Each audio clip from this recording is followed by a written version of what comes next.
Y bueno, vamos a iniciar con oración. Hoy tenemos nuestra última sesión del tema de inerrancia bíblica.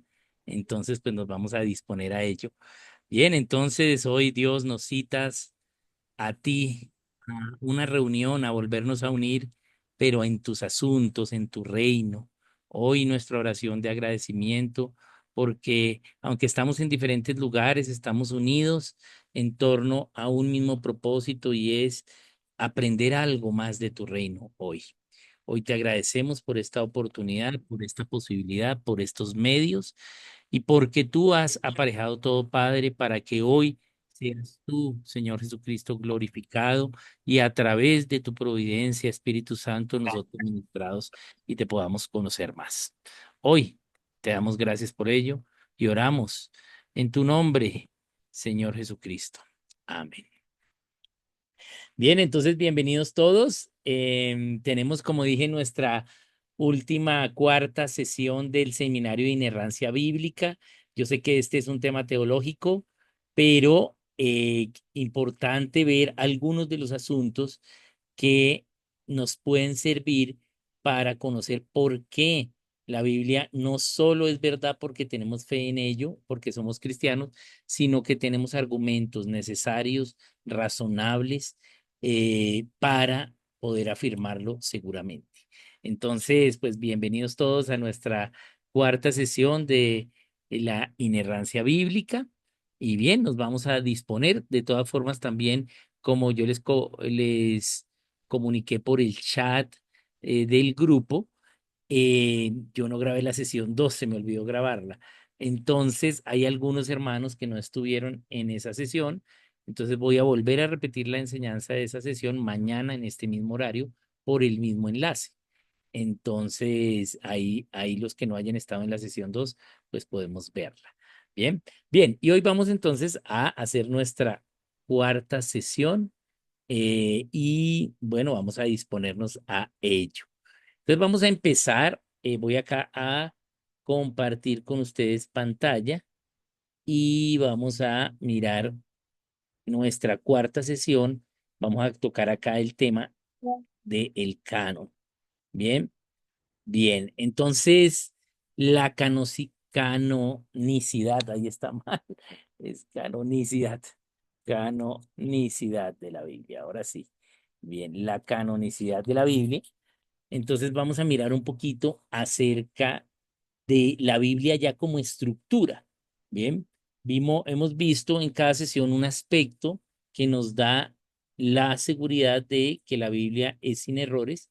Hoy vamos a ver el tema de la estructura de la Biblia, porque ha habido bastante debate en esta área acerca de que estos libros sí fueron escritos por estas personas o no, en esos tiempos, en esas fechas.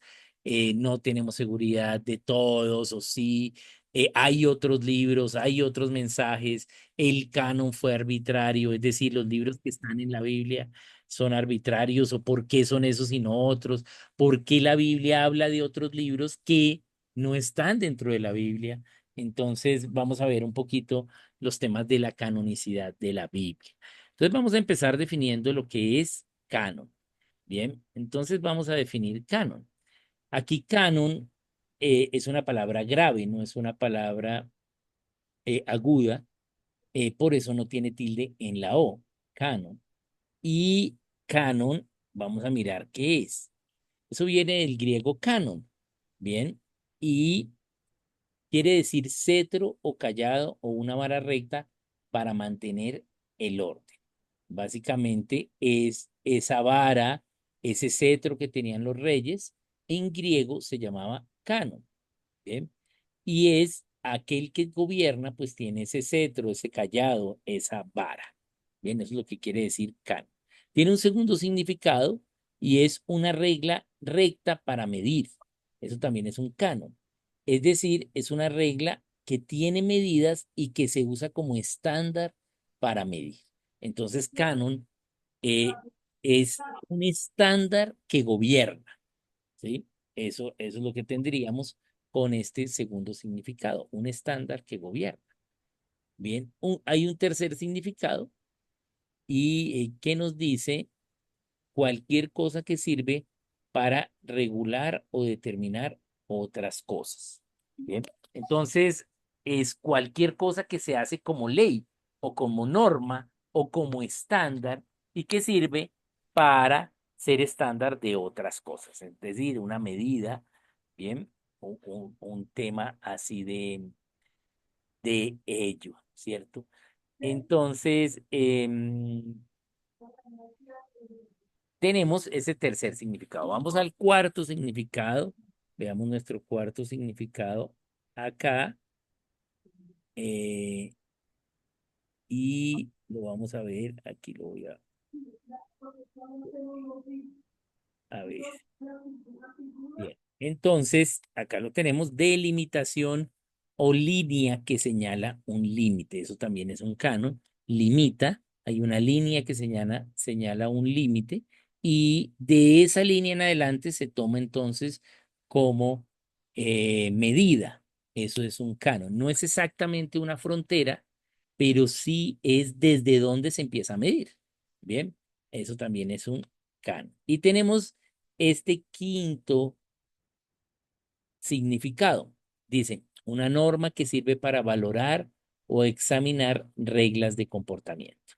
Bien, el canon entonces es eh, un estándar para evaluar algo, cómo se comporta algo. Bien, eso es un canon. Bien, entonces entendiendo el canon, porque nos referimos a la Biblia, al canon bíblico, es decir, a los libros que están en la Biblia. Bien, entonces vamos a mirar un poquito el significado de canon bíblico. Entonces, acá tenemos el primero, medido, regla de prueba o norma crítica a través de la cual cada libro de la Biblia debió ser probado antes de ser aceptado como una parte de las Sagradas Escrituras.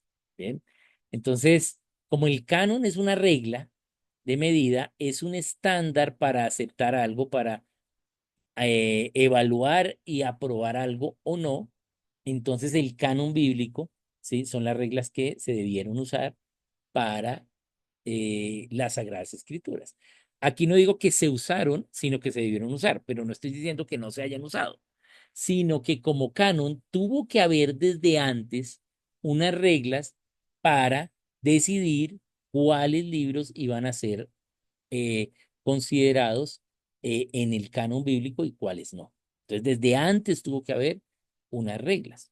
Bien, los libros que reunieron las normas fueron admitidos y los que no, pues fueron rechazados. Bien, bien. El canon es el nombre dado entonces a la colección de libros, los cuales al llenar los requisitos que existieron, se convirtieron en regla de fe y práctica de la iglesia cristiana primitiva. Bien, bien. Entonces acá voy a hacer una idea de ubicación de temporal respecto al canon.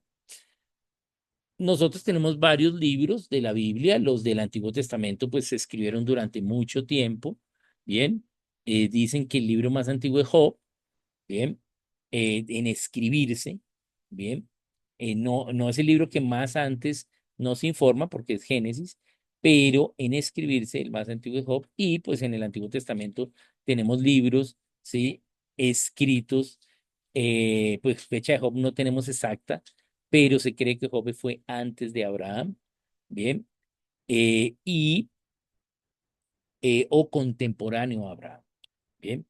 Y de ahí para allá, o sea, estamos hablando cerca de 2000 años antes de Cristo hasta unos 400 años antes de Cristo, pues tenemos escritura de los libros del Antiguo Testamento. En el caso de los libros del Nuevo Testamento, entonces se empezaron a hacer con las cartas, con los evangelios, y el primer evangelio fue Marcos, bien, que es el evangelio de Pedro, bien, y tenemos allí hasta Apocalipsis casi hacia el año 90, bien, después de Cristo, bien. Y vemos también en la Biblia que había algunas otras cartas, como por ejemplo la de la Odisea y eh, alguna carta también que envió Pablo a los hermanos de Chloe. Entonces se nombran en la Biblia. Entonces habían varias cartas. Esas cartas se copiaban y se pasaban entre las diferentes iglesias. Bien. Entonces tenemos un periodo más o menos, ¿sí? De el 50 al 90, en esos 40 años, se escribieron los libros que tenemos en el canon del Nuevo Testamento. Hacia el año 105, entonces ya se hacen algunos concilios de las iglesias, ya habían muerto todos los apóstoles, entonces para asegurar esos mensajes escritos por los apóstoles, entonces se hicieron unos concilios donde se hicieron unas reglas y se determinó cuál es el estándar para evaluar qué eh, cartas y qué libros se van a dejar. ¿Bien? Y obviamente eso se hizo en oración y vemos que pues quedó el estándar que tenemos en el Nuevo Testamento. Ahora más adelante vamos a ver un poquito de esas características.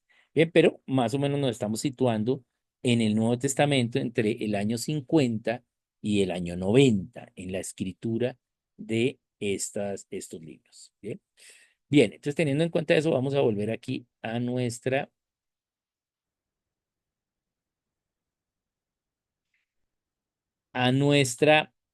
significado bíblico de canon.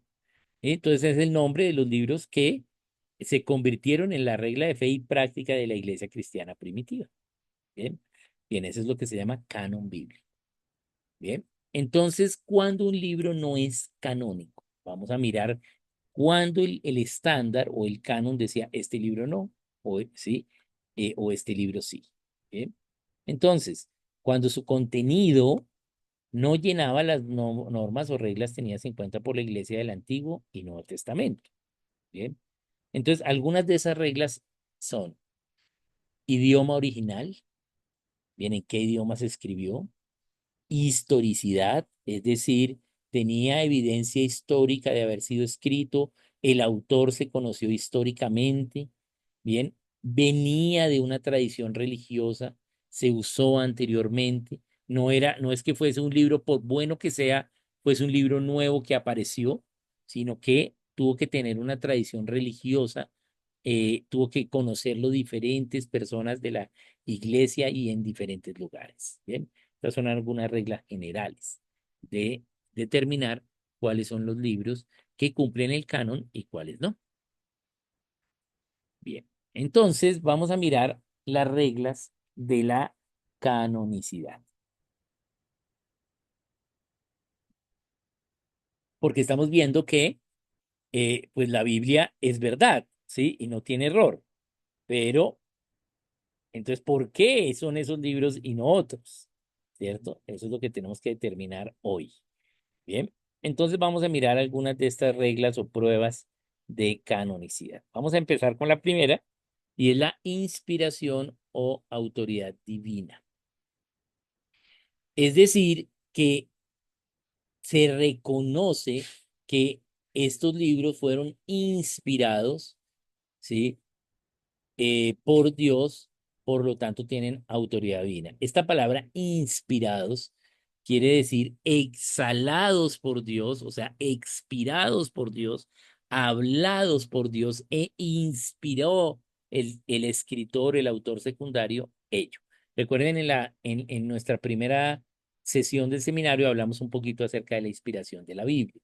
Bien, bien, entonces una de estas reglas era que debían ser inspirados o haber sido considerados inspirados por Dios con autoridad divina.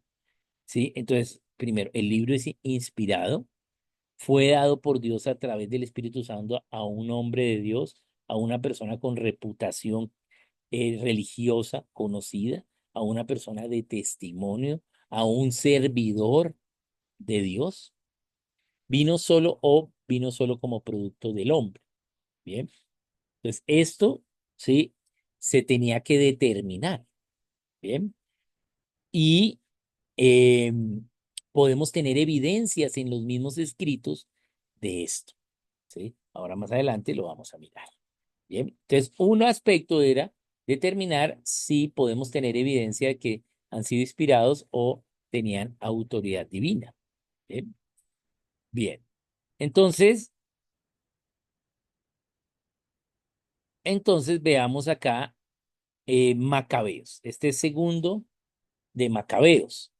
Macabeos es un libro apócrifo, más adelante vamos a mirar qué es eso, pero es un libro que está tanto en la versión griega de la Biblia, que es la Septuaginta, y la versión latina, la primera versión latina de la Biblia y la primera versión griega. La primera versión latina es la Vulgata latina y en ambas Biblias está Macabeos. Bien, entonces en segundo de Macabeos 15 del 37 al 38 dice, así concluye la historia del gobernador Nicanor y así también termina mi, y así también mi narración.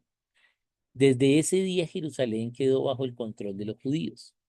Me sentiré satisfecho si esta historia quedó bien escrita y ordenada.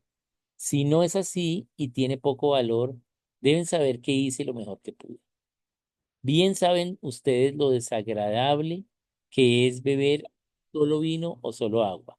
En cambio, el vino mezclado con un poco de agua es muy agradable al paladar. Lo mismo pasa al escribir una historia.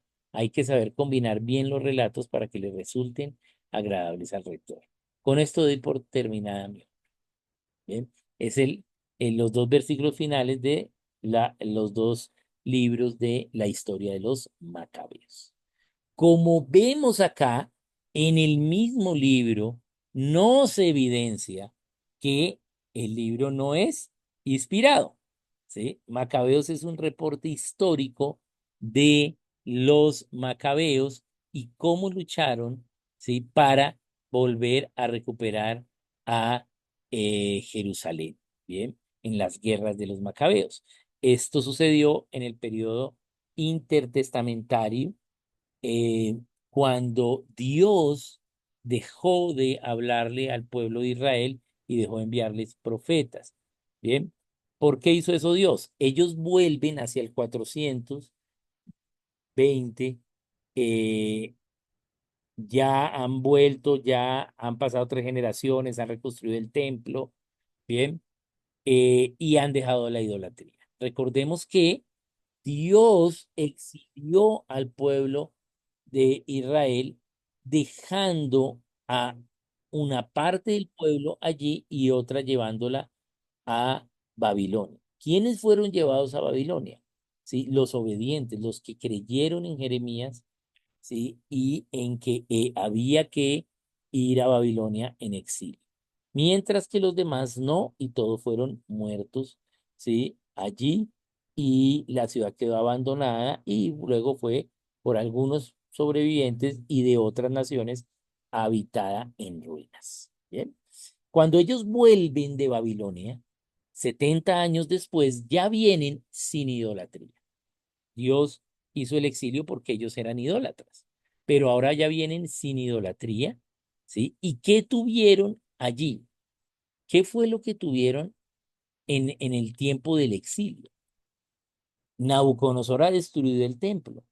No tenían templo. Para ellos la presencia de Dios estaba en el templo, pero ahora no tenían templo. ¿Bien? Pero, ¿qué había pasado antes del exilio? Bien, el exilio sucedió entre el 605 y el 586 antes de Cristo. En esos 19 años fue a través de esos 19 años, fue las diferentes llevadas de pueblo hacia, em, hacia Babilonia. Luego, 70 años después, ellos regresan. ¿Bien? En esos 19 años fue que profetizó Jeremías, que estuvo los diferentes reyes como Josías, Joram, eh, Sedequías, Joaquín, bien, esos diferentes reyes, y que fueron pues algunos llevados a Babilonia. Bien, pero ¿qué fue el hecho importante que sucedió?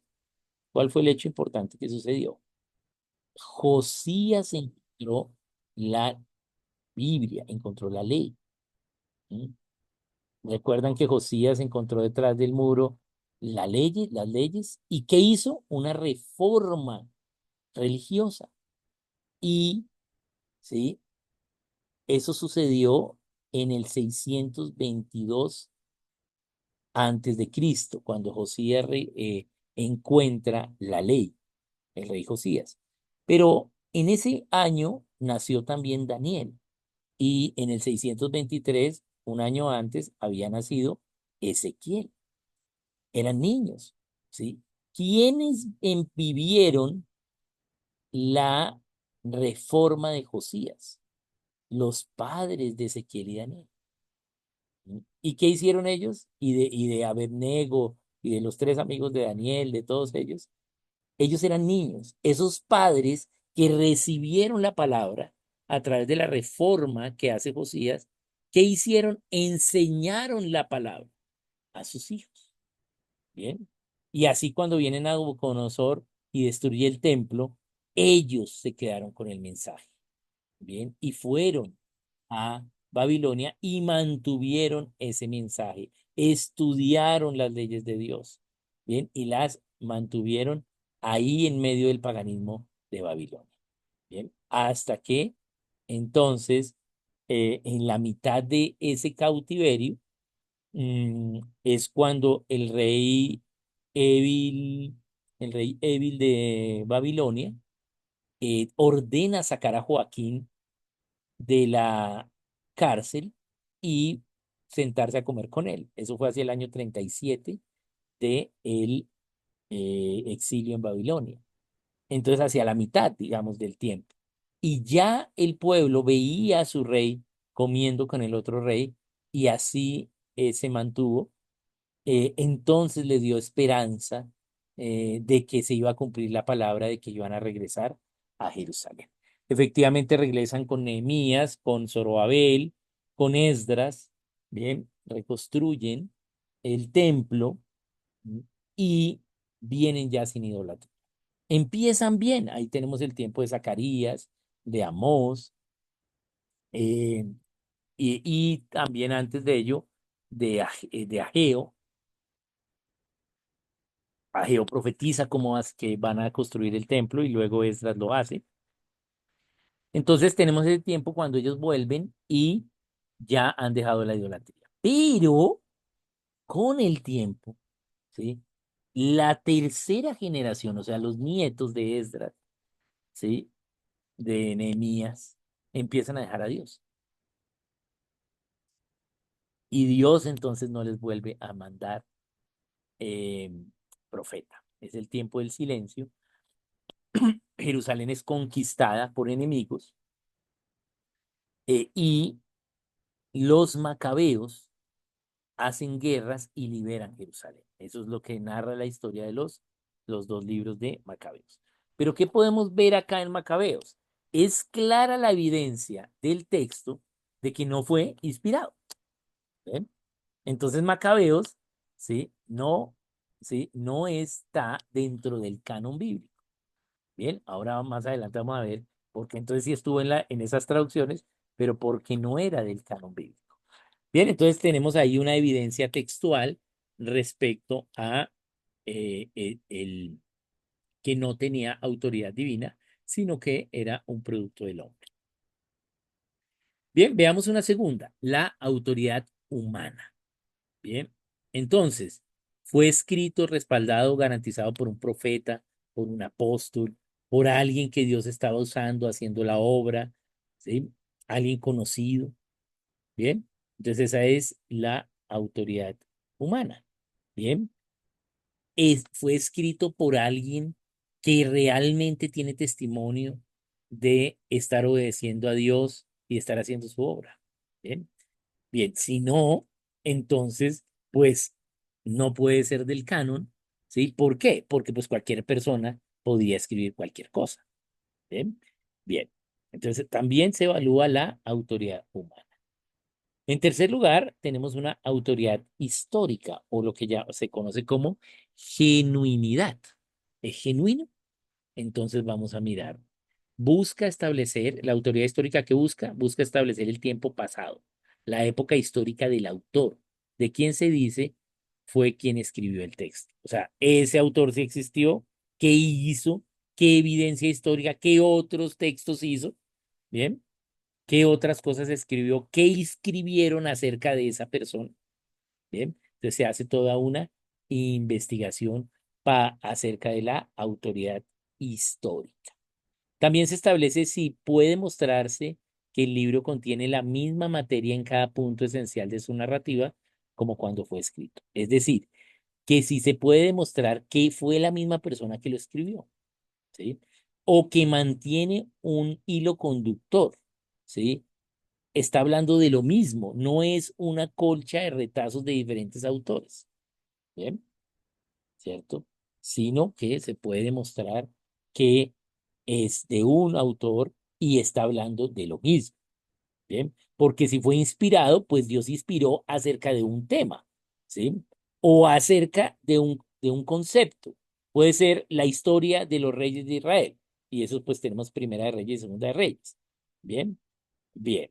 Entonces, ¿habla todo el libro de la historia de los reyes de Israel o se pone a hablar de otras cosas? Entonces, ahí podría perder su autoridad histórica o su genuinidad. Bien, entonces el tercero es una autoridad histórica. El cuarto que tenemos es una autenticidad o veracidad. Entonces vamos a evaluar si es verdad que ese libro, lo que dice el libro, y si es verdad que quien se dice que lo escribió, lo escribió. Bien, entonces es auténtico, o sea, el que lo escribió fue verdad, el que se dice que lo escribió es verdad que lo escribió, eso es auténtico. ¿Es cierto lo que dice es verdad o no? ¿Mm? Bien. Y es un registro de hechos fidedignos reales, bien, que sucedieron. Puede ser que el libro esté hablando de cosas, por ejemplo, profecías, por ejemplo, escatología, cosas que aún no han sucedido, pero podemos evidenciar que esa persona existió y que Dios le reveló, le dijo que escribiera, estaba estudiando ese tema, ¿bien? Entonces, se puede determinar si tiene autenticidad o veracidad. Entonces, tenemos esas cuatro reglas que se usaron en los cánones. Y la última es el testimonio. Bien, bien. Entonces, el testimonio del pueblo judío. A través de la historia del pueblo judío se citó ese libro, se usó ese libro, hay un testimonio de ello. Bien. También el testimonio de la iglesia cristiana primitiva. Usaron esas cartas, ¿sí? Entonces se usó ese. Ahora, acá tenemos el caso, por ejemplo, la carta de la Odisea, que sabemos que se usó, ¿sí? Se usó, pero ¿sí? No está. Entonces cumplió el testimonio, pero tenemos que ver que de pronto los otros no se cumplieron. Bien, bien. Entonces, el testimonio de la iglesia cristiana de los concilios, la iglesia católica antigua. Entonces, en los concilios que se hicieron, se trataron temas acerca de ese libro, ya sea de que sí se usó o de que no se usaba. Bien, hay un testimonio, ahí había un registro de esos concilios. Entonces, tenemos que ver si se usaron allí, que se hablaron allí. El primer concilio, que fue el de Nicea, hacia el año 105 después de Cristo, el tema central fue preservar el mensaje de los apóstoles haciendo el canon del Nuevo Testamento. Bien. Y una de las cosas es el mensaje de Cristo. Es decir, que Cristo, sí, pues vino, nos salvó, nos redimió, nos justificó el Evangelio. Entonces, eso fue algo clave. El testimonio de ese concilio fue las cosas que hablen de Cristo. Eso fue lo que oraron y lo que Dios les inspiró a hacer, que cumple consecuentemente con el mensaje del Antiguo Testamento. Porque en el Antiguo Testamento todos los libros que existen, ¿sí? A la larga apuntan a Cristo. ¿Bien? Entonces, tenemos que ver es ello. Entonces, este es el testimonio del concilio. Y por último, el testimonio de las antiguas versiones de la Biblia. Bien, ya sea del Antiguo o del Nuevo Testamento. ¿Sí? En la tradición existían estos libros o no. Bien, entonces ¿qué cartas se copiaron? ¿Se copiaron esas cartas? Ah, estas cartas se copiaron. Ah, bien, es un testimonio de que antiguamente se tenían esos libros o esas cartas como tal. Bien, entonces el testimonio también es algo a tener en cuenta para la canonicidad. Bien, bien, entonces aplicando, ¿sí? Ello, entonces vamos a entrar ahora a las dudas. Bien, ¿qué dudas pueden haber acerca de la canonicidad de algunos libros? Vamos a empezar por los del Antiguo Testamento. Bien, entonces, ya vimos cuáles son las reglas. Ahora, ¿qué dudas hay? Bien, entonces vamos a empezar. Aquí vamos a ver unos nombres todos difíciles, pero es porque vienen del griego, porque recordemos que el Nuevo Testamento estaba escrito en griego y el Antiguo en hebreo, pero la gente, sí, no sabía en Europa y en Asia mucho hebreo. Entonces, el griego era el idioma que se hablaba, por lo tanto, la versión de la Septuaginta, que es toda la Biblia en griego, pues fue la que se empezó a usar. Entonces acá tenemos los primeros, que son los libros homologoumenos. Los homologoumenos viene del griego homologeo, que quiere decir confesado o conocido. Entonces acá vamos a ver algunas dudas de algunos libros. Bien, entonces veamos ello. Se trata de una lista o una lista de los libros sobre los cuales nunca hubo duda sobre la inspiración y canonicidad. Es decir, se hizo una lista de los libros que cumplieron las 5 cosas que vimos anteriormente. Bien, se hizo una lista eh, y eso y se reconocieron como los libros homologómenos. Bien, entonces eh, nunca hubo duda de estos libros, están allí la mayoría de los libros de la Biblia. Nunca hubo dudas, siempre se consideraron inspirados, tienen la tradición histórica, tienen la tradición religiosa, tienen el testimonio, tienen la autoridad humana, la inspiración. Bien, entonces cumplen. La mayoría de los libros están en esta lista, pero, ¿sí? Esa lista, en el caso del Antiguo Testamento estamos hablando, la lista es de todos los libros del Antiguo Testamento, a excepción de los 5 siguientes. Entonces acá vamos a empezar a ver la duda. Acá voy a corregir aquí. Ahí ahora ya no me veo mi cursor. ¿Dónde está? No, no me veo el cursor. ¿Quién sabe dónde está? No me lo deja ver. Bien, entonces ahora sí lo tengo. Ah, no, me toca acá descompartir y volver a compartir para que me reconozca el cursor, creo. Bien, entonces voy a volver a hacer.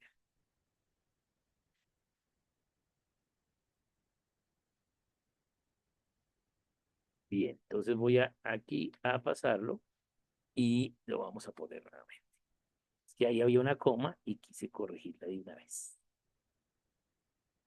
Bien, entonces acá tenemos la lista. Es la lista de todos los del antiguo, excepto estos 5.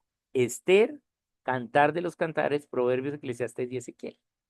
Entonces vamos a mirar que estos libros, ¿sí? Empezaron a tener algunas dudas. Entonces no los pusieron en esta lista. En la lista de los que nunca habían tenido dudas, nadie había escrito en contra de esos libros, de que no eran inspirados, de que no eran originales, de que no eran auténticos, ¿sí? Pero de estos hubo algunos comentarios. ¿Bien? Entonces vamos a analizar el caso de estos 5 libros. ¿Por qué? Porque si hay dudas sobre esto, entonces la Biblia no sería inerrante. Bien, entonces tenemos que ver qué sucedió con estos libros. Bien, bien, entonces veamos entonces, para entender esos 5 libros, tenemos que entender esta otra lista de libros, que son los libros antilegómenos, o sea, contra los que ya se habían hablado. Es decir, ¿sí? Contra la lista anterior, ¿sí? Los que hablaban en contra de la lista anterior, es decir, en contra de los libros homologómenos. Entonces, esos son los antilegómenos. Entonces, los antilegómenos es una lista de libros que fueron puestos en duda una vez se conoció el canon. ¿Sí? Entonces, cuando se hizo el canon, estos 5 libros dijeron, bueno, tienen algunas duditas, vamos a estudiar. Hicieron una lista. Entonces son los excluidos en la lista anterior, que son Esther. Esther, ¿por qué? Porque no menciona el nombre de Dios en ningún momento. Nunca está la palabra Dios en todo el libro de Esther. ¿Sí? Bien, bien. Aquí hay que tener en cuenta que Esther, em, hay hubo varios libros, varias continuaciones del libro de Esther.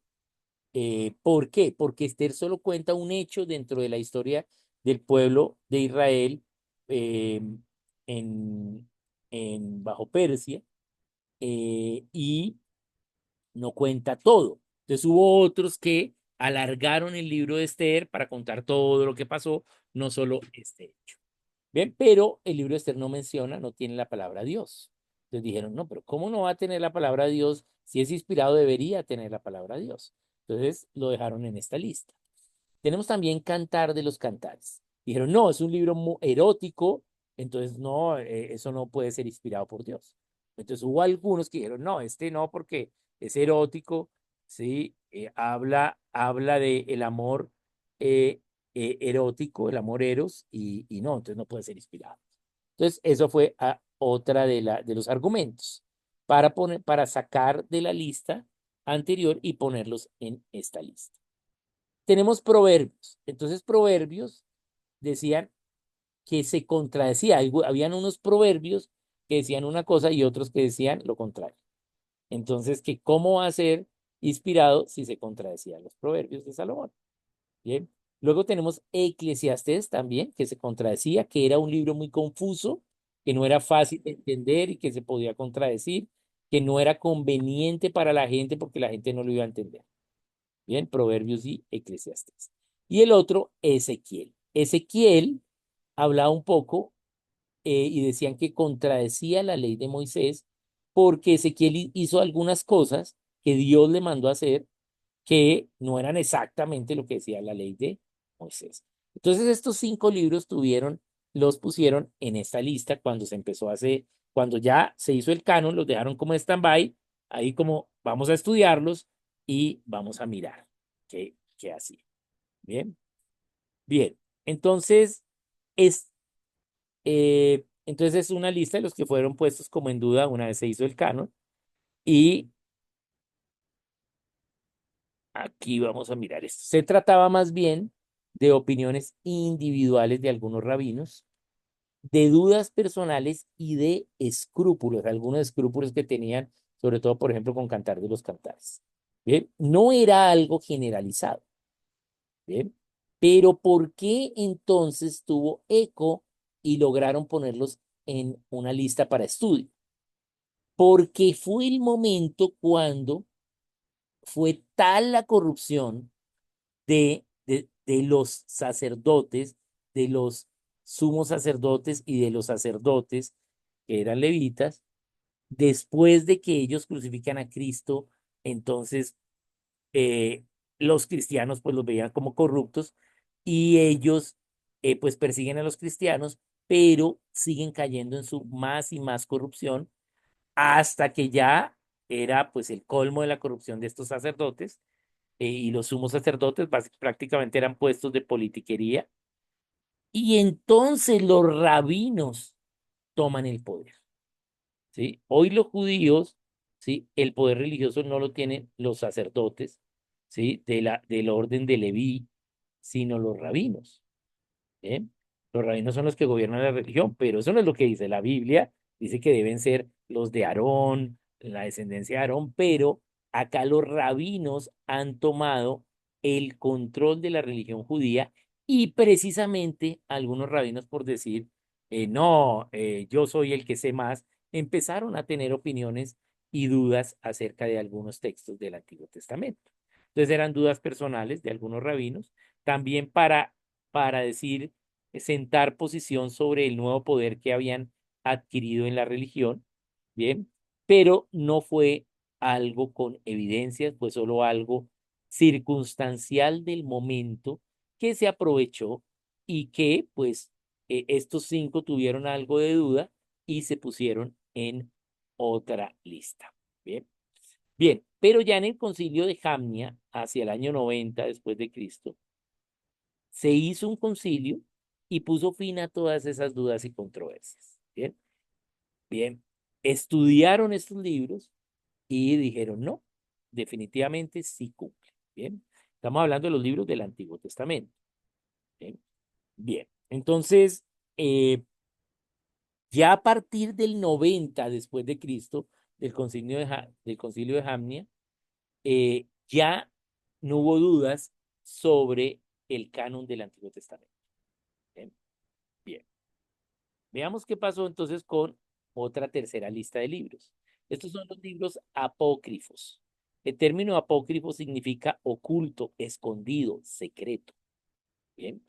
Apócrifo, entonces, son una lista de libros que también se hicieron, que son 15 libros que fueron escritos mucho después de que los libros canónicos fueran escritos y aprobados.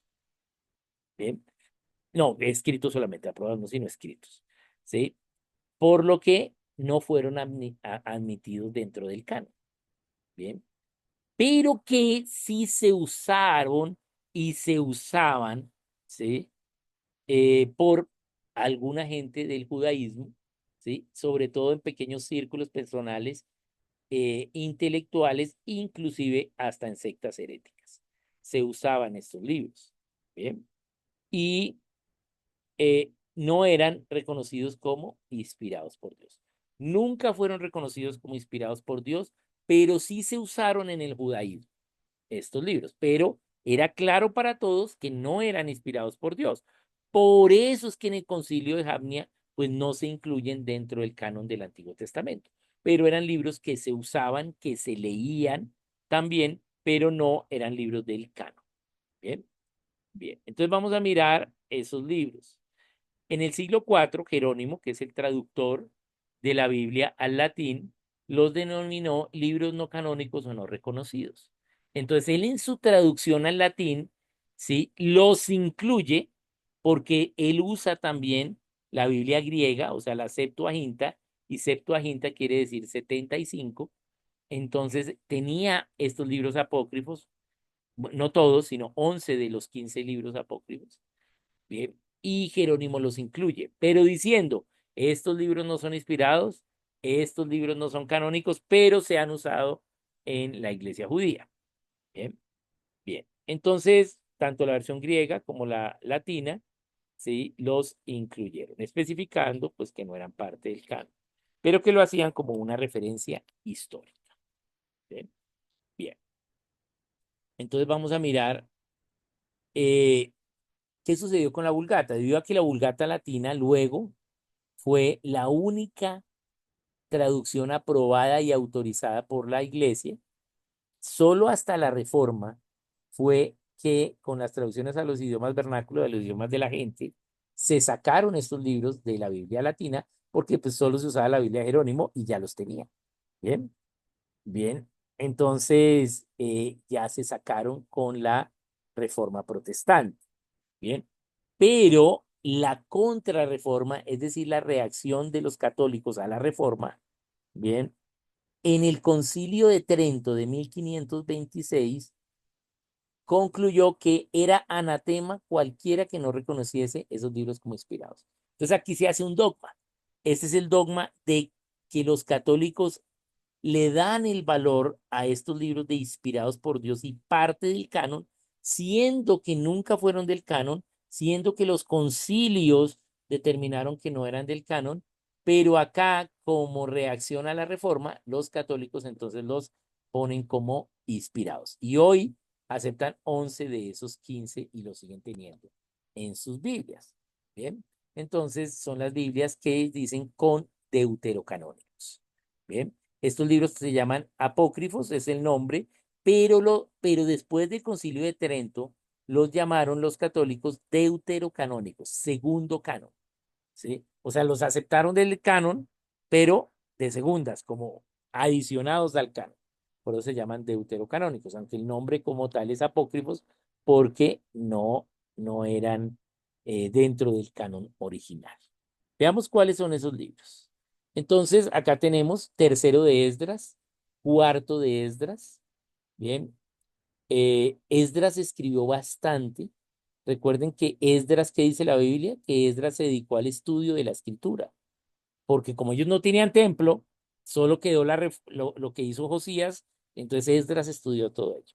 Entonces tenemos tercero de Esdras, cuarto de Esdras, Tobías, Judith, el resto del libro de Esther. Entonces Esther le pusieron toda la parte histórica al libro de Esther, Sabiduría de Salomón, Eclesiástico, Baruch el profeta, la carta de Jeremías. La carta de Jeremías es, recordemos que Jeremías, recuerdan que le dice a Baruch bueno, Dios le dice a Jeremías que tiene que escribir todo, y entonces él escribe a Baruch, entonces Jeremías le dicta a Baruch. Luego llevan eso a donde el rey y el rey destruye todo eso, ¿cierto? Y entonces les toca volver a escribirlo. Pero la carta a Jeremías es una parte de la primera escritura que Baruch había copiado de más. Entonces, de ahí viene la carta de Jeremías.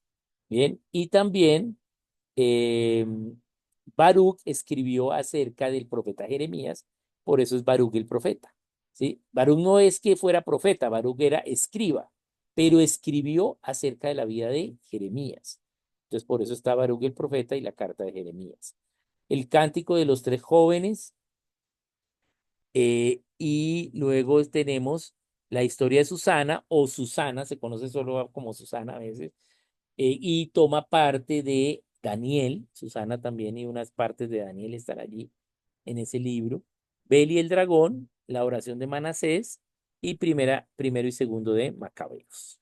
Bien, bien, de estos 15 la Iglesia Católica aceptó como segundo canon o deuterocanónicos a 11, dejando por fuera a Bel y el dragón, a la oración de Manasés, el cántico de los tres jóvenes.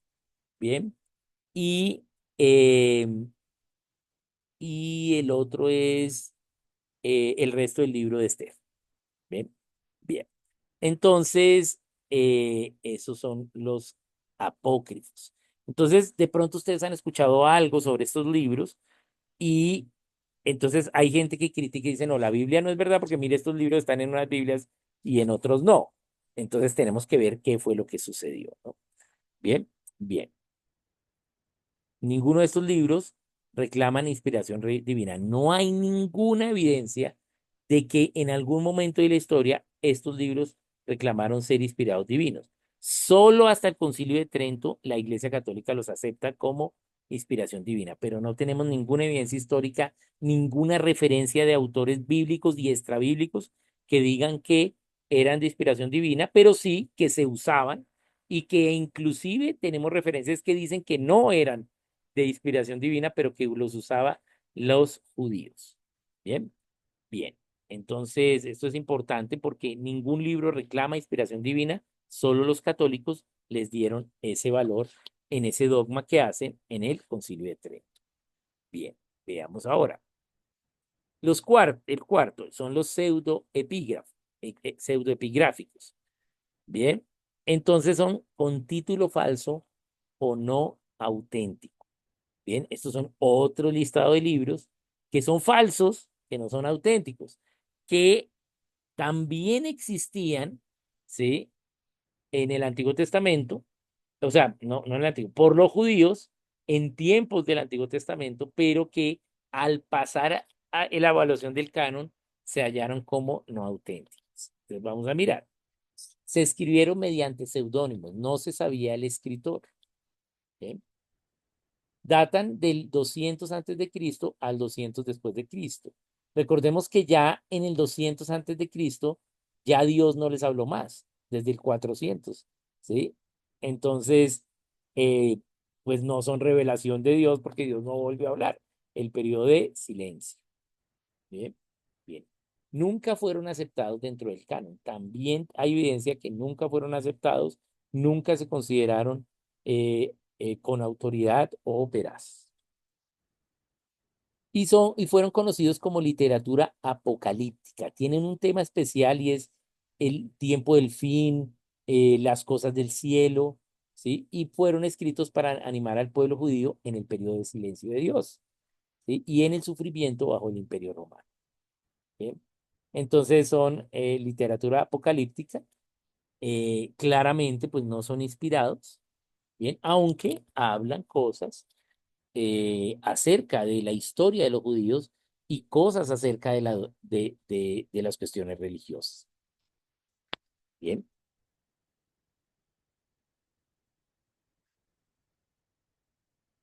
entonces vamos a mirar estos pseudoepigráficos, cuáles son. Entonces acá tenemos varios. El libro de Enoch es el más famoso de todos los pseudoepigráficos. El libro de Enoch es un libro que aún se lee, es un libro que habla del cielo, del tema de los ángeles, del tema de los nefilim, del tema del tiempo antes, ¿sí? Del cielo, del tiempo antes de que Adán pecara. También habla del tiempo del futuro, o sea, de el fin de los tiempos. Ese es el libro de Enoch, se sigue usando. Bien, no es parte del canon, bien, pero da información que puede ser interesante. Los secretos de Enoch es otro, ese es, digamos, como una continuación del primer libro de Enoch. Este Enoch es Enoch el que fue ascendido al cielo con Dios. Entonces, lo que habla el primer libro de Enoch es que como Enoch no murió, entonces él tuvo allá conciencia en el cielo y escribió lo que pasaba en el cielo.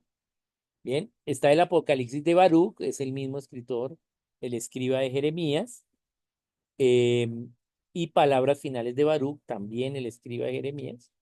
Eh, y a diferencia de los anteriores, que también estaba Baruch, ¿sí? Bien, aquí se llama Apocalipsis de Baruch, pero no dice que escribiese Baruch. Recordemos que se escribieron con seudónimos. Entonces, puede ser un tercero que dijo que esto lo había escrito Baruch, porque también se hacía eso. O sea, los libros eran costosos, la gente los copiaba, ¿sí? Se vendían. Entonces, como no hay evidencia de que los que hayan escrito esto sean los escritores, que era uno de los puntos, para que viéramos que para que se aprobaran en el canon, entonces por eso se consideraron falsos o no auténticos. No quiere decir que todo lo que hablen sea mentira, ¿sí? Pero sí, pues no tenemos una evidencia escritural acerca de la autoría.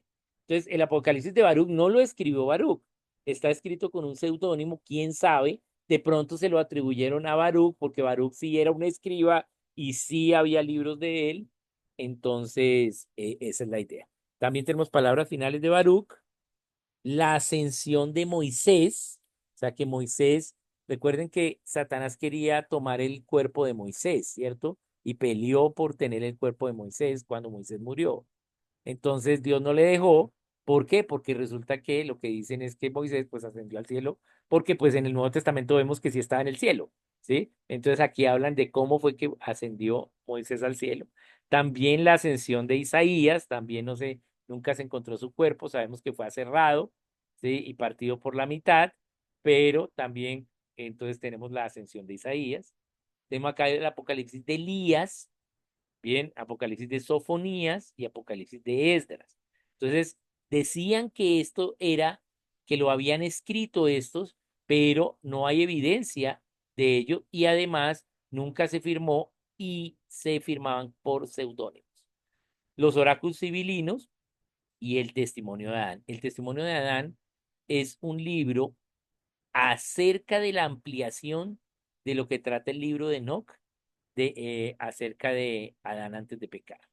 Bien, entonces es otro libro que habla sobre ello. Aquí no podemos asegurar que sean verdad porque no cumplen las reglas del canon, pero existen estos libros. Bien, bien. Existen estos libros y aunque aquí se consideran que no pasan el canon, pero eran libros que se usaban. Estos libros se usaron por los judíos. Bien, bien. Tenemos también acá, entonces, jubileos o un pequeño génesis, básicamente, que fue eh, para los jubileos, cada 7 años, se leía un poquito de la historia del pueblo, pero en lugar de leer todo el Génesis, entonces escribió este pequeño Génesis y era lo que se leía. Por eso digo, se usaban por los judíos, ¿sí? Jubileos o pequeño Génesis. El testamento de Abraham, Isaac y Jacob, ¿bien? Entonces, aquí habla un poquito de la idea de los patriarcas, ¿sí? Y cómo los patriarcas pues, hicieron una senda, luego una continuación o una versión 2 del mismo testamento de Abraham, Isaac y Jacob, es el testimonio de los 12 patriarcas, están ambos firmados por el mismo seudónimo, entonces puede ser la misma persona que los escribió. La vida de Asenat, Asenat fue la esposa de José, ¿bien? José se casa con una egipcia, ¿cierto? Y ahí fue Asenat. Entonces hablan de la vida de Asenat esto está escrito a manera de novela y como para todo lo que hizo José, entonces, ¿qué ella hizo Asenat? ¿O cómo vivió eso Asenat? Bien, entonces, eso es en Egipto. Bien, el libro de Noé, entonces, este libro, el argumento que tiene es que como Noé escribió, ¿sí? Sus generaciones, hizo las genealogías, entonces lo que dicen es que Noé les habló de todo lo que había pasado antes del diluvio y dejó un libro escrito. Este libro se usaba, este libro es de tradición antes que Moisés, o sea, es un libro que existió antes que Moisés. Algunos teólogos dicen que Moisés también leyó este libro para poder escribir el Génesis. Bien, bien, entonces el libro de Noé que trata de antes del diluvio, la vida antes del diluvio. Bien, bien. Penitencias de Janes y Jabres, habla acerca de Janes y Jabres, personajes bíblicos. Sabiduría de Salomón y con 18 salmos griegos. Este es el mismo libro de Salomón, pero no en hebreo, sino en griego, y además tiene 18 salmos de Salomón. Entonces, eh, al no estar en hebreo, pues no cumple el tema del idioma y fueron incluidos 18 salmos de Salomón.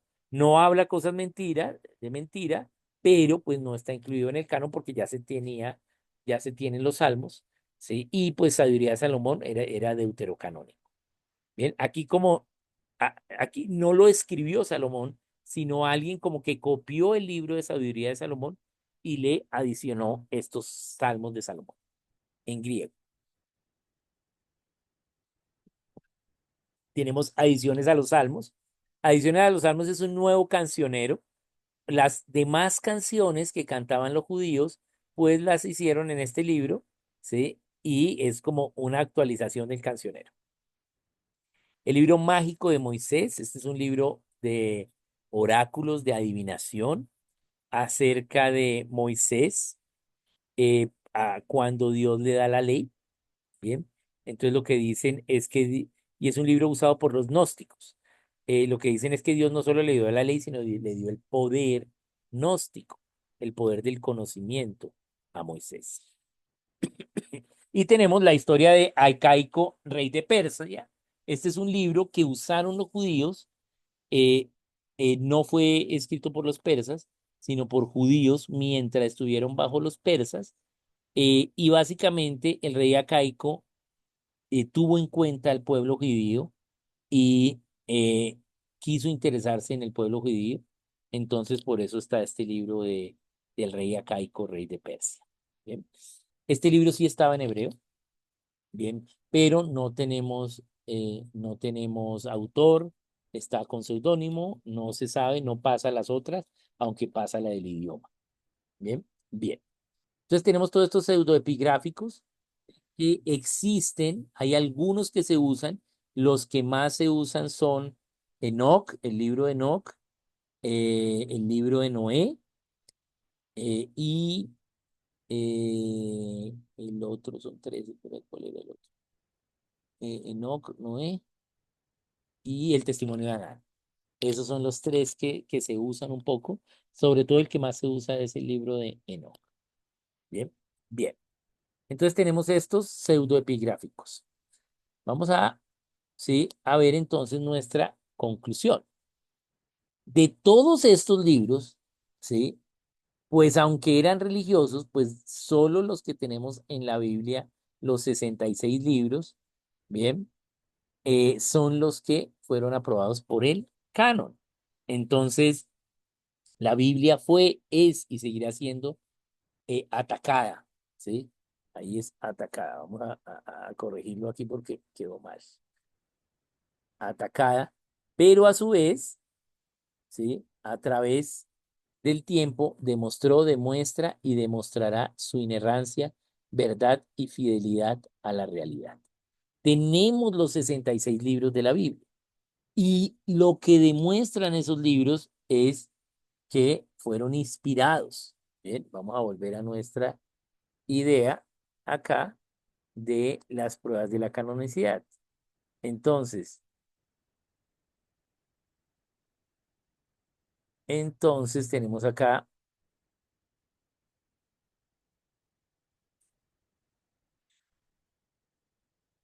¿cuál es?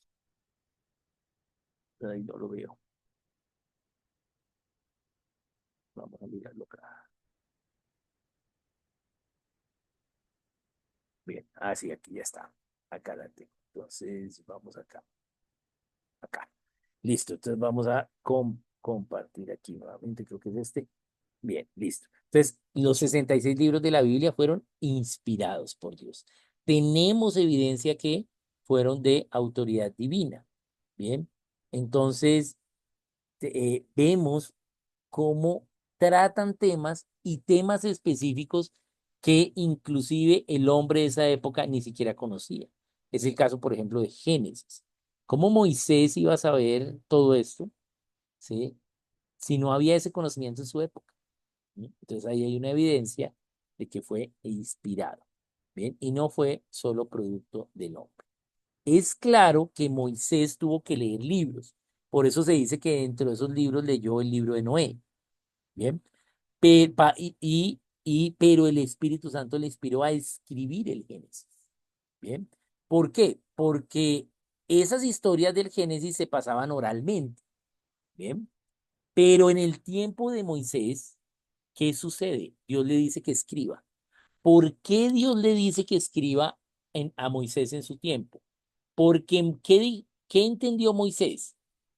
Que él iba a morir y que cuando muriese el pueblo no iba a seguir los caminos de Dios.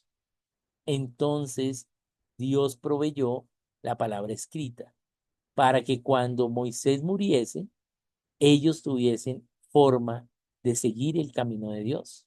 ¿Ven? Entonces, por eso es que Dios le da a Moisés de que escriba. Y no solo escribe la ley, sino escribe también el Génesis. ¿Ven? Y entonces esas historias del Génesis ya pasaban oralmente. Bien, estaban en otros libros, pero el Espíritu Santo inspira a Moisés para escribir el Pentateuco. Bien, bien, todos estos sí, primeros 5 libros de la Biblia. Bien, entonces vemos claramente que hay inspiración divina. Como vemos, no hay problemas con los libros del Nuevo Testamento. ¿Por qué? Aunque hay libros del Nuevo Testamento por ahí, como el Evangelio de Tomás, ¿sí? El Evangelio de Bartolomé, ¿sí? Pero a diferencia de los que vimos, nunca fueron usados por la iglesia. Bien, sí existieron, muchos se dicen que fueron copias, alegorías, se estuvieron basados en los evangelios originales para vender esos libros, bien, para traducirlos a otros idiomas. Por ejemplo, el evangelio de Tomás originalmente se escribió en siriaco, ¿sí? Ni siquiera en griego, sino en siriaco. ¿Sí? Entonces era, vamos a escribir este evangelio, lo traducimos a siriaco y la gente allá nos compra el libro. ¿Bien? Pero ninguno de esos libros fueron usados por la iglesia, mientras que estos que vimos sí fueron usados por los judíos. ¿Bien? Entonces, si los libros que existieron no fueron usados por la iglesia, pues obviamente pues, no son parte del canon, por eso pues, no se estudian. ¿Bien? Entonces tenemos algunos libros del Nuevo, como el Evangelio de Tomás, que habla acerca de la infancia del Señor Jesucristo, ese tiempo de la infancia y la juventud del Señor Jesucristo.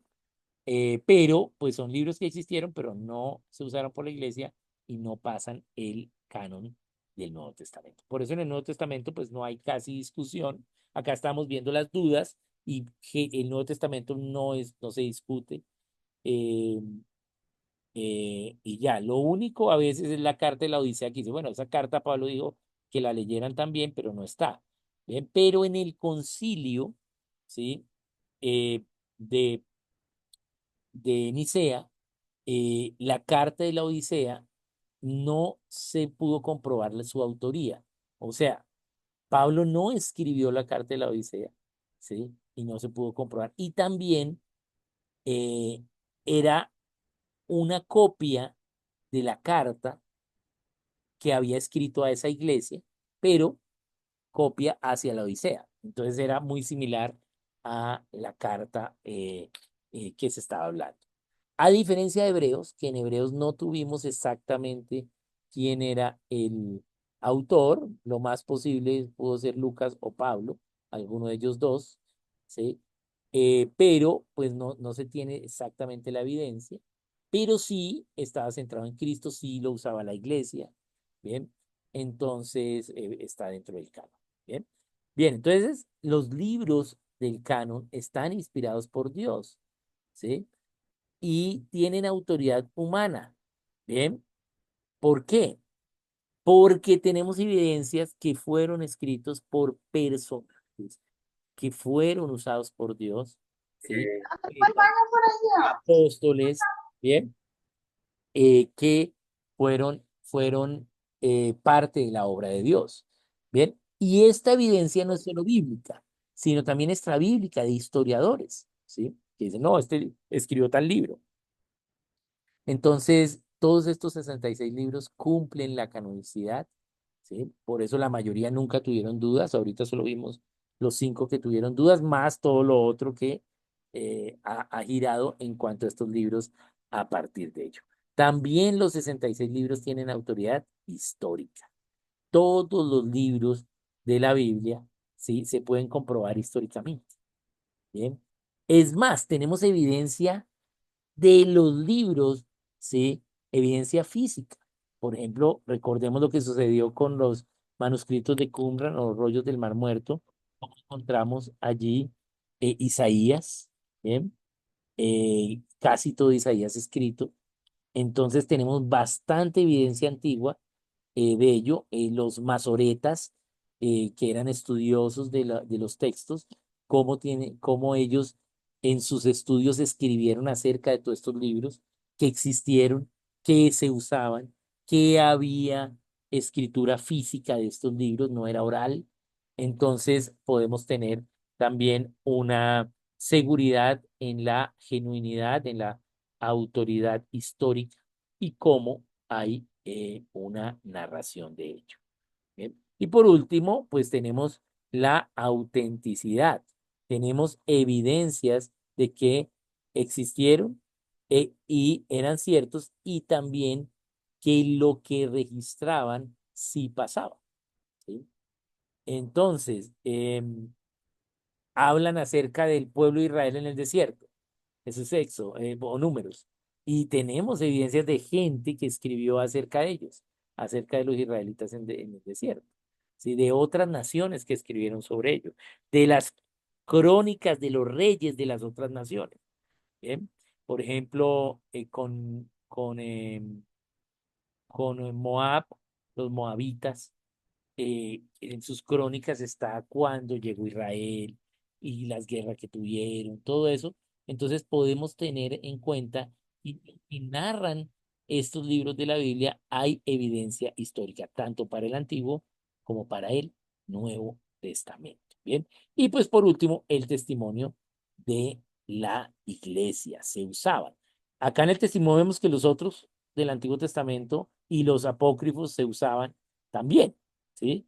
Bien, pero, ¿sí? No cumplieron con todas las reglas, pero sí los que sí cumplieron, pues es claro que se usaban por el pueblo judío, se usaron por la iglesia cristiana, ¿bien? Y pues por los concilios, ¿bien? y las antiguas versiones de la Biblia. Acá hay que hacer un nombramiento en cuenta. La iglesia cristiana inicialmente, pues obviamente empezó a leer solo el Nuevo Testamento, porque fue lo que hablaba de Cristo. ¿Bien? Pero desde el año 90 que vimos el Concilio de Gimna, ¿sí? Que ya se aprobó el canon del Antiguo, entonces la iglesia también leyó el Antiguo Testamento. ¿Bien? Entonces, un hecho de darle veracidad o, digamos, aceptación al canon del Antiguo Testamento fue que la iglesia cristiana primitiva lo leyó y lo practicó y entendió, ¿sí? Cómo hablaba de Cristo. Bien, bien. Entonces, ahí tenemos ese testimonio. Entonces, a grandes rasgos podemos ver que estas dudas que alguien puede usar para decir que la Biblia no es verdad, pues tenemos evidencia. ¿Sí? ¿De qué? Sí, los 66 libros son definitivamente verdad, son definitivamente palabra de Dios, son inerrantes, no tienen error. Bien, bien. Entonces, esos 66 libros cumplen todas las pruebas.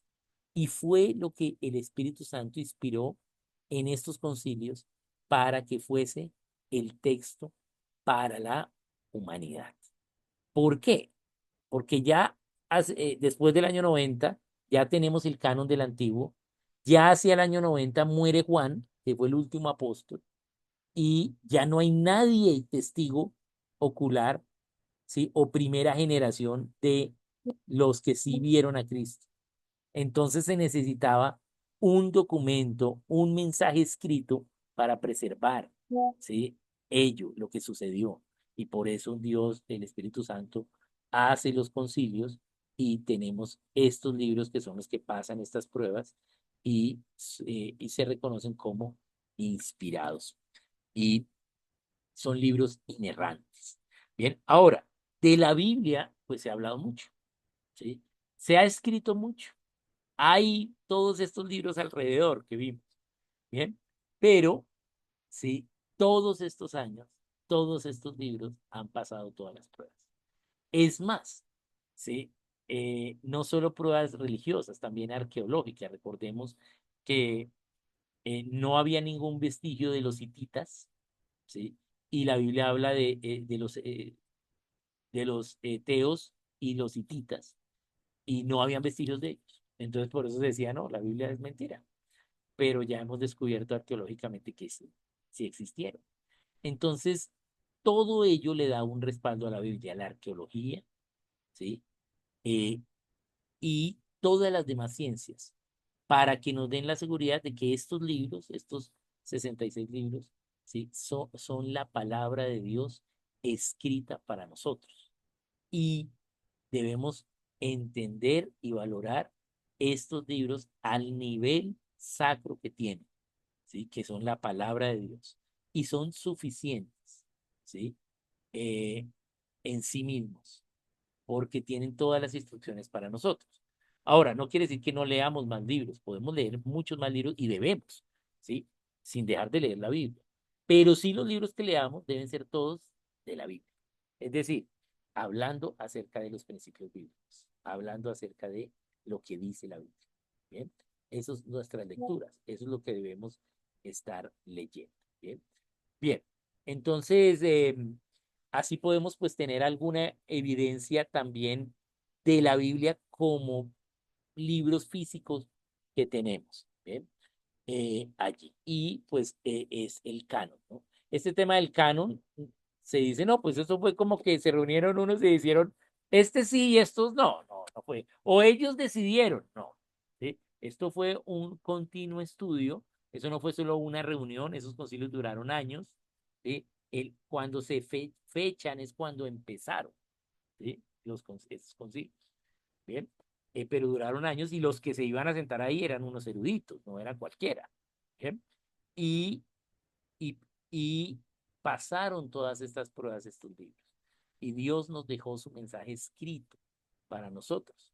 Y ese mensaje es adecuado para cada generación, para cada momento de la historia, porque es un mensaje para las generaciones y para las naciones, para cada individuo, ¿sí? Para que conozca pues el Evangelio y pueda conocer el reino de Dios. Entonces debemos tener seguridad en que estos libros de la Biblia ¿sí? Son el resultado de la inspiración, de la verdad, de la voluntad de Dios para dejarnos por escrito de manera fácil.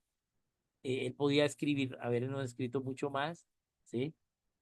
Pero lo que podemos y debemos saber de forma práctica, ¿sí? Acerca del mensaje de Dios. Entonces, eso nos da una seguridad, ¿sí? Una seguridad específica de cómo podemos hacer. ¿Bien? Muy bien. Entonces, hemos llegado al tiempo de preguntas, me pasé un poquito, pero bueno, hoy no pudo estar Sara con nosotros, que ella es mi gobierno externo, entonces por eso me pasé. Bien, pero bueno. Vamos a tiempo de preguntas sobre esta sección. Si hay algo de tiempo de preguntas, dudas, aportes, voy a mirar en el chat. Bien, bien, no hay algo en el chat. No sé si alguien quiera comentar algo. ¿Habían oído acerca de estos libros? Bien, ¿qué pensaban acerca de los libros? ¿Y cómo podemos tener seguridad de que el canon que tenemos es el canon correcto? Bien, bien, entonces, sí. Una pregunta, buenas noches. Dale, Ana María Eh, y Patricia. de acuerdo, yo nunca he escuchado esos libros, la verdad, he escuchado como cinco nomás. Eh, para nuestro crecimiento espiritual y o conocimiento acerca del pueblo de Dios, de acuerdo a todo lo que usted, profe Oscar, ha estudiado, ¿nos recomienda leerlo, alguno en especial o cómo manejaríamos? Yo pienso que cada persona, o sea, deberíamos tener siempre al menos una Biblia con deuterocanónicos. ¿Sí? ¿Por qué? Sabemos que no son inspirados, no son del canon, ¿sí? Pero son libros que usaron los judíos, ¿sí?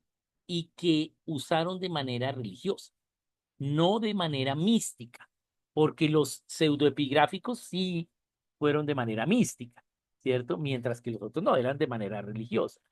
Y podemos pues conocer un poquito más, por ejemplo, el libro de la sabiduría de Salomón es un libro que es como una ampliación de Proverbios, porque Proverbios es para el hijo, ¿sí? ¿Por qué está Proverbios y no sabiduría? Porque, ¿sí? El mensaje del Evangelio es generacional. Eso nos dice Malaquías 2:15. ¿Cierto? Él está buscando una descendencia para él, para Dios. Entonces, mientras que Sabiduría es más un libro filosófico, ¿sí? Es parecido, es como Proverbios, pero con el tema de Eclesiastés, ¿sí? Entonces es como una ampliación de Eclesiastés, pero está escrito como Proverbios, ¿bien? Entonces, es como un mensaje de una continuación ya no al hijo, sino a la nación. Entonces es un buen libro de sabiduría. Eh, o sea, aprende uno cosas. Eclesiástico también es un libro que habla acerca del valor de ser iglesia, ¿sí? Entonces es un libro que también, o sea, no iglesia cristiana, sino de ser el pueblo de Dios, ¿sí? Como iglesia, porque recordemos que todos estos libros son del Antiguo Testamento. Bien, bien. Entonces, sí, hay algunos, yo pienso que a veces se pueden leer, pero pues no son la palabra inspirada, no son temas, no son dogmáticos en doctrina. Recordemos que los del canon sí nos dan la doctrina, sí son el estándar. Los deuterocanónicos no. Bien. Y pero pues sí nos pueden servir para algo. Entonces, a veces como estudio, por ejemplo, Macabeos nos sirve mucho para entender qué pasó entre el año 400 y la venida del Señor, porque no tenemos nada más. Entonces, pues es bueno leer Macabeos allí, qué fue lo que sucedió, pero es un libro de historia y como vimos, el mismo libro de Macabeos está escrito históricamente, no es un libro de inspiración, pero pues podemos entender un poquito qué fue lo que pasó con el pueblo judío, por qué cae tan fácil ante el Imperio Romano. Bien, entonces ahí podemos verlo. Entonces, Macabeos también. Susana es una ampliación de la historia de Susana es una ampliación de Daniel. Bien, de Daniel, entonces pues podemos relacionar con el libro de Daniel. eh, Tobías habla del tema de los sátrapas, ¿sí? Es un poquito ver los sátrapas que no querían dejar construir a Nehemías, entonces habla un poquito de ese tema, ¿sí? Entonces, pues son temas que hemos escuchado y pienso que se pueden tener, pero no son norma doctrinal, no son norma teológica, ¿sí? Son solo para conocimiento, un poquito de historia, eh, hecho, ¿sí? Estos deuterocanónicos. Ya los otros, pues ya de pronto, ya en estudios teológicos más profundos, podríamos de pronto leer un poquito el libro de Enoch y que digamos es como el libro, digamos, que nos puede dar un poquito de guía, pero Enoch no habla de Cristo, ¿sí? Entonces por eso no está en el canon, porque recordemos que todos los del Antiguo tienen que presentar a Cristo, porque todo lo que pasó en el Antiguo era sombra de lo que ha de venir, que como nos dice Corintios, pero Enoch no habla de Cristo, Enoch habla de antes, qué fue lo que pasó antes, ¿bien? Y qué es lo que va a pasar después, ¿sí? En el cielo, ¿sí? Habla de lo que pasa en el cielo, los ángeles, todas estas cosas, ¿bien? Pero es un libro que también se pudiese leer, pero sí requiere un poquito más de nivel teológico. Bien. Eh, si no queremos leer así, no, que es largo y aburrido, ahí les recomiendo las enseñanzas de Gino y a Francesco sobre este tema del libro de Enoch y sobre toda la parte de los nefilim o los caídos, y también toda esta parte de los ángeles que pecaron, todo este tema ya desde los ángeles que están en el canal de YouTube Tesoros Cristianos. Ahí, o en la página, es que no me recuerdo si están. En la página están, creo que unos escritos del Gino, en la página tesoroscristianos.net, pero en el canal de YouTube creo que están las enseñanzas de él. Yo me lo leí en libros del Gino, y pues Gino fue maestro mío, y pues me tocó leerlo porque no se evaluaba, pero pues no son muy amenos, ¿no? Sí, pero mejor ya que están en video, mejor ver las enseñanzas que leerse los libros. Bien. Entonces, los libros de Gino están gratis, entonces también los pueden descargar y pues no todos, pero sí algunos, casi la mayoría, están gratis. Eh, y ahí se pueden descargar sin problema. Bien, bien.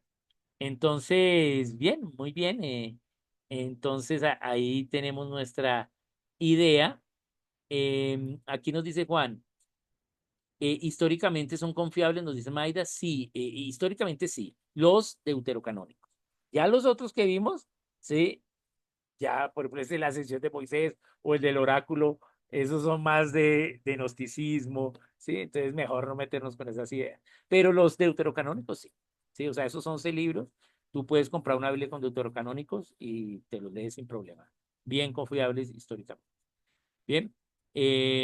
Bueno, sobre el cerdo o cochino, ¿se puede comer o no se debe comer? Bueno, este no es un tema de hoy, eh, pero bien, y estatuto perpetuo. Bueno, voy a hablar del estatuto perpetuo y ahí te puedo responder esa idea. Bien, un estatuto perpetuo es una ley que va a seguir para ellos, ¿sí? Y para los judíos sigue esa ley, ¿sí? Porque esa ley fue dada a los judíos, ¿bien? Pero, como vimos en la segunda sesión, en la tercera, no recuerdo cuando hablamos de la ley, no fue la pasada.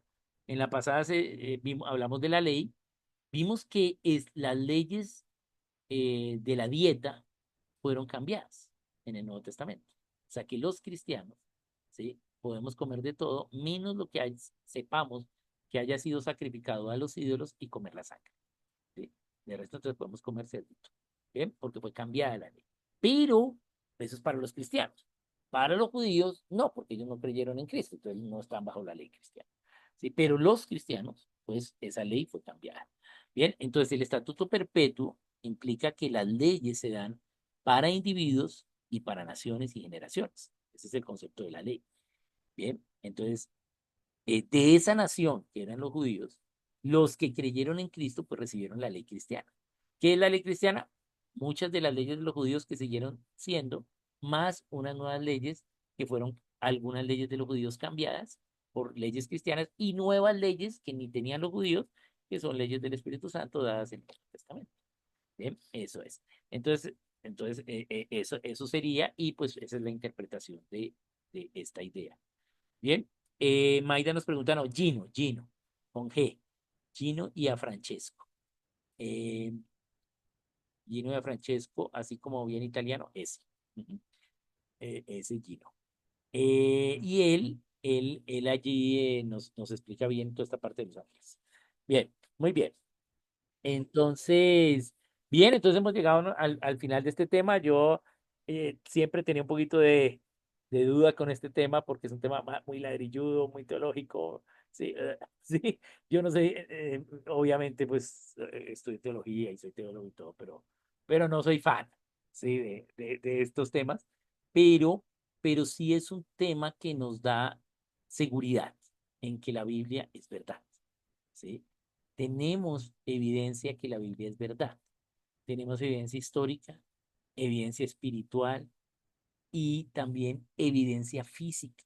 No hay un libro más atacado que la Biblia, ¿bien? Y sigue existiendo, ¿bien? Y no hay un libro que se compruebe más en la realidad que la Biblia, ¿bien? Entonces, debemos tener una seguridad en que las palabras de la Biblia son verdad y no tienen error. Y eso nos va a llevar a acrecentar nuestra fe.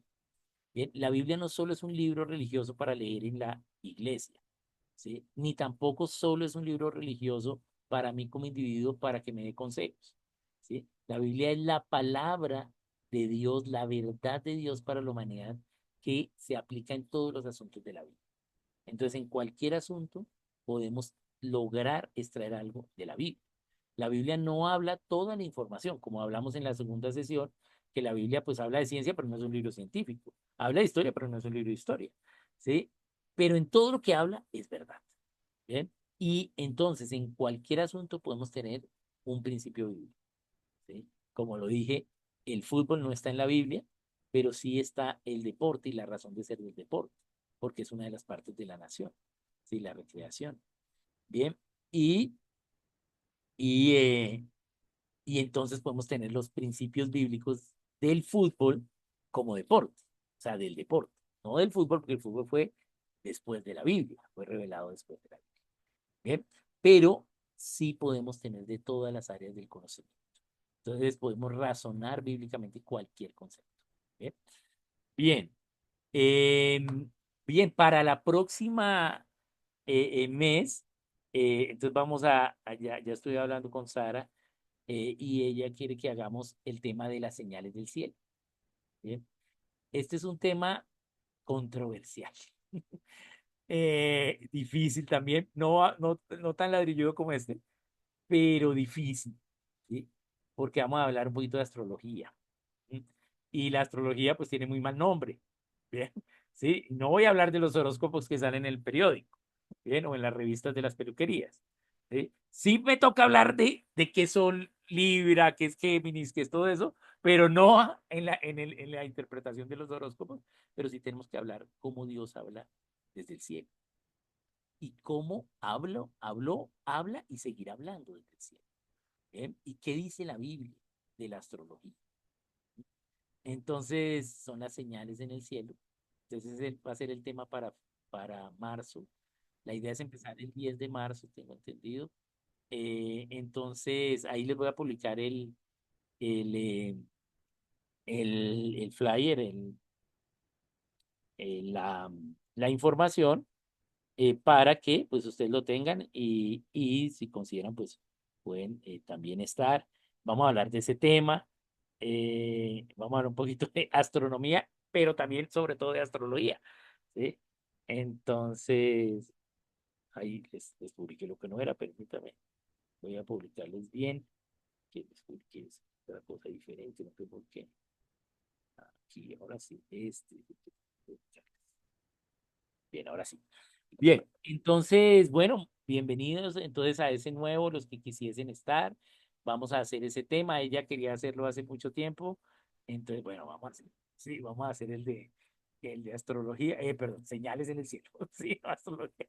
Sí, no, vamos a ver las señales de Dios en el cielo, vamos a ver qué habla, vamos a ver qué significa cada cosa, y cómo el cielo nos habla. Porque las estrellas no están ahí solas, ¿sí? No es que están ahí al azar, no es que Dios votó y va, ahí quedaron las estrellas, no. Dios creó todo por un propósito, ¿sí? Y vamos a mirar qué nos hablan las estrellas, qué nos hablan las cosas, ¿sí? No es para que nos asustemos no sé si vieron la noticia esta semana de la NASA. La NASA publicó que la probabilidad para de choque del asteroide YRK 2024 eh, es del 3,8%, es gigantesco. ¿Sí? Para ese tema, choque de asteroide, más del 0,1 ya es terrible. ¿Sí? Pero pues tampoco es una probabilidad gigantesca, pero 3,8 es mucho. Y que el mayor lugar de impacto es Bogotá. No sé si bien, ¿sí? Bogotá. El segundo lugar es Puerto Ordaz, Venezuela, y el tercero es Costa de Marfil. Bien, pero Bogotá es el primer lugar. Puerto Ordaz tiene 2,1 y Costa de Marfil 1,8 de probabilidad, pero Bogotá 3,8. ¿Sí?